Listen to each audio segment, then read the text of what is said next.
आपको चुन लिया गया है। कैसा फील आता है जब आपको ये जुमला अपनी जिंदगी में सुनने को मिलता है कि आपको चुन लिया गया है, you are the chosen one. एक खुशी की लहर होती है जो आपके दिल या सीने में दौड़ जाती है। You are the chosen one. बिल्कुल ऐसा ही होता है जब आपका नाम किसी कुरानदाजी में आ जाए या फिर किसी जॉब के लिए आपने अप्लाई किया हो और आपको चूज कर लिया जाए, या फिर आपने किसी से इश्क किया हो और आपका प्रपोजल एक्सेप्ट हो जाए, तो कैसी खुशी होती है। आपको खुद भी इल्म नहीं होता कि आपको इसके लिए क्या क्या कुर्बानी देनी पड़ेगी। ऐसा ही हुआ था जब अल्लाह ताला ने हजरत इब्राहीम अलैहिस्सलाम को चुन लिया और फिर कुर्बानी के लिए इस्माइल को चुना गया। अब यहाँ चुनने वाला कोई बादशाह, कोई आका या किसी कंपनी का HR नहीं था। यहाँ पे चुनने वाला अल्लाह ताला था, यानी रब्बुस समावाति व मा फिल अर्द। कैसी खुशी होगी अगर आपको बताया जाए कि आपको भी अल्लाह ने चुन लिया है किसी मकसद के लिए। तो अगर कोई आपको कहे कि आपको अल्लाह ताला ने चुन लिया है, तो कितनी ही मुसीबतें और कितनी ही परेशानियां होंगी जो आप उठाने के लिए तैयार हो जाएंगे, क्योंकि ये टाइटल सिर्फ आपके पास होगा कि आपको अल्लाह ताला ने अपने मकसद के लिए चुन लिया है। ऐसा क्यों होता है? क्यों इंसान अपने इश्क के लिए अपनी जान तक भी कुर्बान करने के लिए तैयार हो जाता है? ये शायद एक ऐसा जज्बा है जिसे आज तक कोई समझ नहीं पाया, और शायद रहती दुनिया तक इसको कोई समझ नहीं पाएगा। इस दुनिया में बहुत से लोग आते रहेंगे और कुर्बानियों की दास्तानें रकम करते चले जाएंगे। तारीख में एक से बढ़कर एक कुर्बानी मिलेगी, लेकिन आज जिस कुर्बानी का मैं आपको वाकया सुनाने जा रहा हूँ, वो आज तक की और रहती दुनिया तक की सबसे बड़ी कुर्बानी है। तो दोस्तों, हजरत इब्राहीम अलैहिस्सलाम की नस्ल में एक कुर्बानी लिख दी गई थी, जिसके लिए लटाया तो इस्माइल को गया, लेकिन उस कुर्बानी को आखिरकार हमारे नबी तक पहुंचना था। हमारे नबी के पूरे खानदान को ज़िबा कर दिया गया।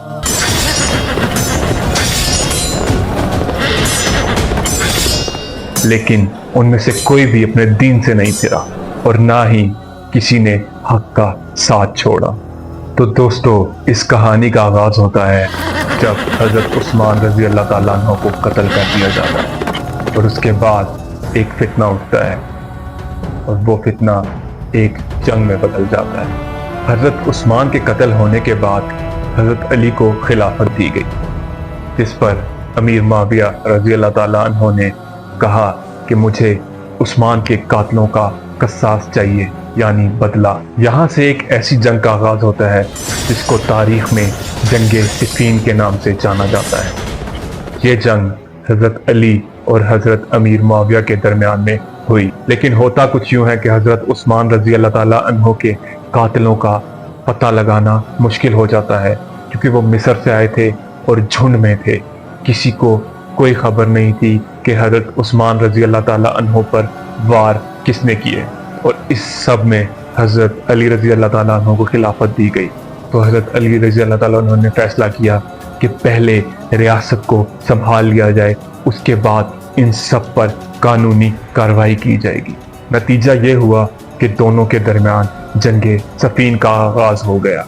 एक तरफ हजरत अली रजी अल्लाह ताला अन्हु की फौज और दूसरी तरफ हजरत अमीर मुआविया की फौज आमने सामने आ गई। और जब हजरत अमीर मुआविया की फौज हारने लगी तो कुरान के पन्नों को नेज़ों पे उठा लिया गया, और जब हजरत अली की फौज जीत के करीब थी तो एक चाल चली गई, और जब अमर बिन अलास ने कुरान के पन्नों को नेज़ों पर उठाया तो दोनों तरफ की फौजें चीख कर कहने लगी कि हमें जंग का फैसला तलवार से नहीं, कुरान से चाहिए। इस सब में हजरत अली की फौज भी जज्बाती हो गई और उन्होंने भी फैसला यही किया कि हमें फैसला कुरान से चाहिए। तो इस सब पर हजरत अली ने कहा कि इनके हाथों में कुरान बांदी बन गया है, ये कुरान की बात नहीं है, सियासत है, इस सब में कुरान को मत घसीटा जाए। लेकिन उनके अपने लोग जो बाद में ख्वारिज बन गए थे, उन्होंने भी कहा कि हाँ, फैसला कुरान से होना चाहिए। तब हजरत अली रुक गए, लेकिन ये एक बहुत बड़ी सियासी चाल थी, और अब हजरत अली को भी अपने कुछ असहाब की जिद और बदजनी की वजह से रुकना पड़ गए। तहकीम का फैसला ये हुआ कि दोनों तरफ से एक एक वकील चुन लिया जाए। तो हजरत अली की तरफ से अबू मूसा अशरी को चुना गया और हजरत अमीर मुआविया की तरफ से अमर बिन अल आस को चुना गया। अब इन दोनों ने मिलकर फैसला करना था कि कौन खलीफा हो और कौन खलीफा ना बने। अबू मूसा अल अशरी एक बहुत नरम मिजाज सहाबी थे। उन्होंने सोचा कि अगर मैं किसी एक का साथ दूंगा तब भी मुसलमानों के खिलाफ होऊंगा, और अगर दूसरे का साथ दूंगा तब भी मुसलमानों के ही खिलाफ होऊंगा। उन्होंने फैसला किया कि मैं दोनों को हटाता हूँ। यहाँ अमर बिन अलास ने कहा कि मैं हजरत अली को हटाता हूँ जैसे मूसा अशरी ने हटाया, और मैं मुआविया को रखता हूँ। अब यहाँ लोग समझ गए थे कि शायद ये एक चाल है जो हजरत अली को नीचा दिखाने के लिए चली गई थी। और यहाँ से एक बहुत बड़े फितने का आगाज हुआ जिसे ख्वारिज का फितना कहा जाता है। अब ये ख्वारिज हजरत अली को काफिर कहना शुरू हो गए, सिर्फ इस बेस पे कि हजरत अली ने कुरान को छोड़कर एक इंसान को हाकिम बनाया, जबकि ऐसा नहीं था, जबकि हजरत अली हक पर थे। ख्वारिज के मुताबिक हर वो मुसलमान जिससे कोई गुनाह हुआ है वो काफिर था, इसलिए उन्होंने हजरत अली पर गालियां और लान तान शुरू कर दी और हजरत अली को बुरा कहना शुरू कर दिया। हजरत अली ने मस्जिद में एक मुनाजरा उनसे सरेआम किया जिसमें उन्होंने कुरान और सुन्नत से उनको गलत साबित किया, लेकिन यहाँ ख्वारिज ने बगावत कर डाली, हजरत अली के खिलाफ ही खड़े हो गए। हजरत अली ने इनके खिलाफ एक जंग लड़ी जिसको आज जंगे नरवान के नाम से जाना जाता है, और इसमें ख्वारिज को शिकस्त भी दी। इस पर एक ख्वारिज ने बदला लेने के लिए फजर के टाइम पर हजरत अली को जहर से भरा हुआ एक खंजर दे मारा, और अपने आप को सही साबित करने के लिए उसके मुंह से कुछ ऐसे जुमले निकले कि हुक्म अल्लाह का चलेगा, अली का नहीं, जबकि ऐसा नहीं था। अब हजरत अली के बाद तो खिलाफत खत्म हो चुकी थी, लेकिन लोगों ने मिलकर फैसला किया कि अब हुकूमत या खिलाफत हजरत हसन को दे दी जाए और हजरत हसन अब खिलाफत चलाए। यहाँ हजरत हसन को अहले मदीना, कूफा और इराक वालों की बैत भी हासिल हो चुकी थी, और एक तरफ हजरत अमीर मुआविया शाम में अब भी अपनी हुकूमत चला रहे थे, और उन्होंने इस हुकूमत पे बैत करने से इनकार कर दिया था। लेकिन अब मुसलमान दो हिस्सों में बंटकर रह चुके थे, एक तरफ हजरत हसन और एक तरफ हजरत अमीर मुआविया। फिर क्या था, एक बार फिर जंग का खौफ फैलने लगा और फिर मुसलमान एक दूसरे से लड़ने के लिए तैयार बैठे थे। हजरत हसन ने तैयारी शुरू की कि अगर जरूरत पड़े तो मुआविया के खिलाफ लश्कर ले जाएंगे। हजरत हसन के बहुत से लोग गद्दार निकले, कुछ का राब्ता हजरत अमीर मुआविया से था और कुछ दुनिया की लालच में आ चुके थे। और इस सब में एक दिन हजरत हसन पर कत्ल का वार भी हुआ, लेकिन हजरत हसन कत्ल से बच निकले और उनको कोई जख्म भी नहीं आया। यहाँ हजरत हसन को यकीन आ गया था कि मुसलमान हजरत हसन पर एतमाद नहीं कर रहे और मुसलमान सिर्फ सियासत की भेंट चढ़ गए हैं। और हजरत हसन ने सोचा कि अगर अब मैं हक के लिए लड़ा तो मुसलमान कट कर रह जाएंगे। तो हजरत हसन ने खिलाफत छोड़ दी और हजरत अमीर मुआविया से सुलह कर ली, लेकिन उस सुलह के कुछ शराइत भी थे। उनमें से सबसे पहली शर्त यह थी कि हजरत अमीर मुआविया अपनी जिंदगी में हुक्मरानी कर सकते हैं, लेकिन अपने बाद किसी को वली अहद मुकर्रर नहीं कर सकते, यानी क्राउन प्रिंस। और दूसरी शर्त यह थी कि इस हुकूमत के बाद खिलाफत फिर मुसलमान शूरा के जरिए हुआ करेगी और अहले बैत और उनके मानने वालों की इज्जत की जाएगी। इनमें से सिर्फ एक शर्त पूरी हुई, अहले बैत और उनके मानने वालों की इज्जत, बाकी सब शराइत तोड़ दी गई। इस पर लोगों ने कहा कि हसन ने जलालत चुन ली, लेकिन हजरत हसन का इस पर जवाब यह था कि मैं नहीं चाहता कि मेरी वजह से मुसलमानों का कत्ल हो। मैं हजूर सल्लल्लाहु अलैहि वसल्लम की उम्मत के खून की वजह नहीं बन सकता। और यहाँ पर हजूर सल्लल्लाहु अलैहि वसल्लम की एक पेशन गोई यानी एक हदीस सही साबित हुई कि मेरा ये बेटा मुसलमानों के दो गिरोहों में आपस में सुलह करवाएगा और ऐसा ही हुआ।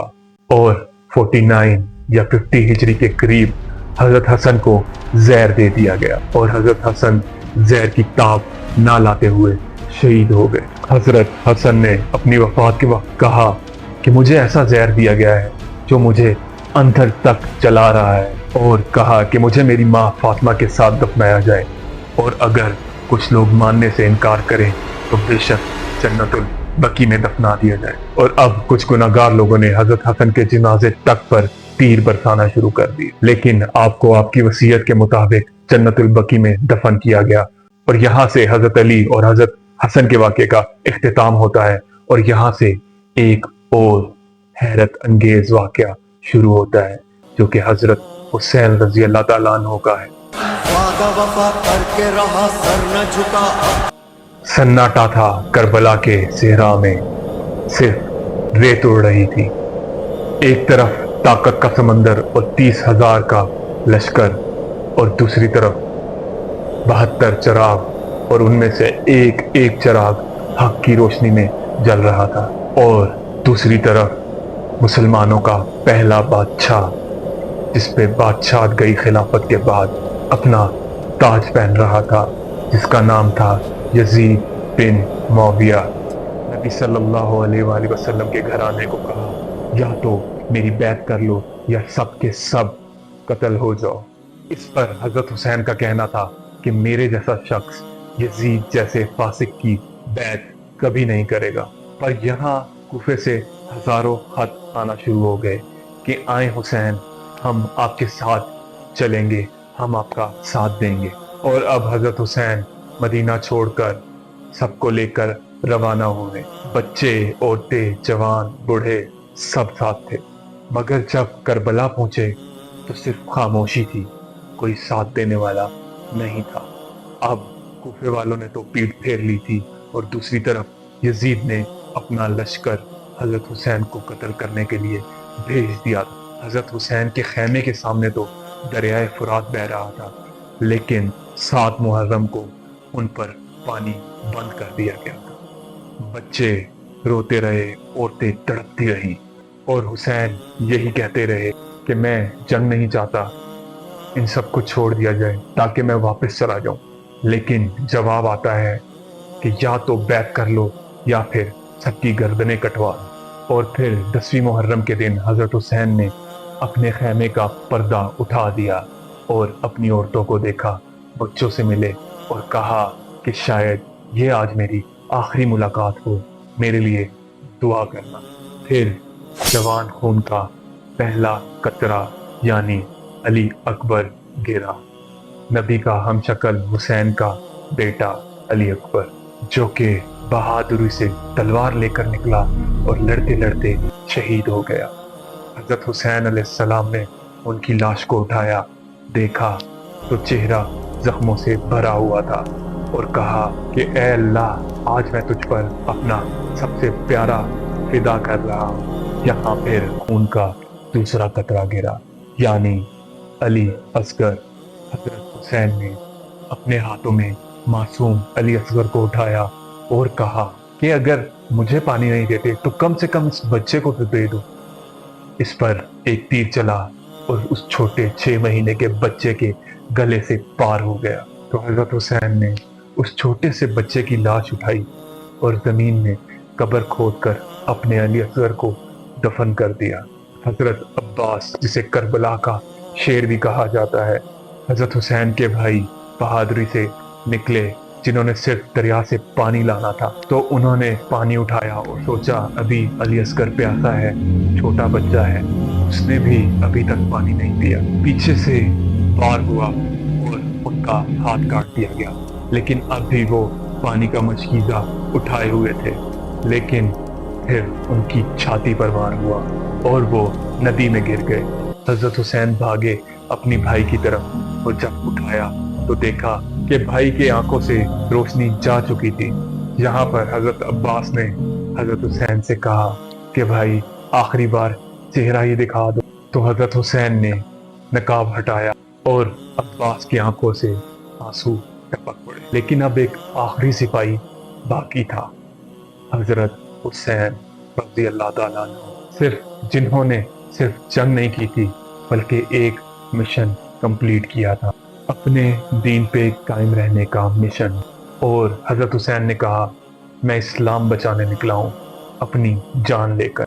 अब यहाँ तक पहुँचते पहुँचते हजरत हुसैन बहुत जख्मी हो चुके थे और जख्मों की ताब ना लाते हुए वो जमीन पर गिर पड़े और शिमर आया, जमीन हिल गई और आसमान कांप गया और हमारे प्यारे नबी सल्लल्लाहु अलैहि वसल्लम का नवासे का सर काट दिया गया, यानी सर अलग और लाश अलग पड़ी हुई थी। फिर दुनिया ने देखा कि नबी के खानदान के सरों को नेज़ों पर चढ़ाया गया और ज़ैनब ने देखा और कहा, ऐ दुनिया, क्या ये है तेरा इंसाफ जिसको नबी ने अपने कंधों पर खिलाया, आज तूने उसका ही सर नेज़ों पर चढ़ा दिया। और अब एक तरफ कोई अपने भाई को उठा रहा था, कोई अपने बेटे को, कोई अपने बच्चे के कटे हुए सरों को, और एक तरफ जश्न मनाया जा यजीद की आर्मी का जश्न। करबला में सिर्फ खून नहीं बहा, वहां से एक हक की आवाज उठाई जहां से इस्लाम को जान में। आज भी वक्त के यजीदों के सामने एक हुसैन खड़ा है और कहता है कि दीन के लिए सर तो कटा सकता हूँ लेकिन झुका नहीं सकता। तो दोस्तों, आज वक्त के यजीद फिर से अपनी बात छाप लिए बैठे हैं, लेकिन आज कोई हुसैन नजर नहीं आता। लोग हुसैन के लिए मातम तो कर लेते हैं, नोहे भी लिख लेते हैं, लेकिन हुसैन की तालीमात पर अमल नहीं करते। तो दोस्तों, अगर आज भी आपको कहीं से आवाज आए कि आपको चुन लिया गया है, तो एक बार हुसैन को जरूर याद कर लीजिएगा जिसे खुद अल्लाह ने चुन लिया था कुर्बानी के लिए। और इश्क तो कुर्बानी मांगता ही है, लेकिन हुसैन ने कुर्बानी देकर एक अजीम मिसाल भी कायम की है। तो हुसैन मजलूम नहीं बल्कि एक बहादुर शख्स थे जो हक के लिए खड़े हुए। अब कोई सुन्नी हो, शिया हो या देवबंदी हो, लेकिन अल्लाह ने इस उम्मत को चुना है अपने काम के लिए।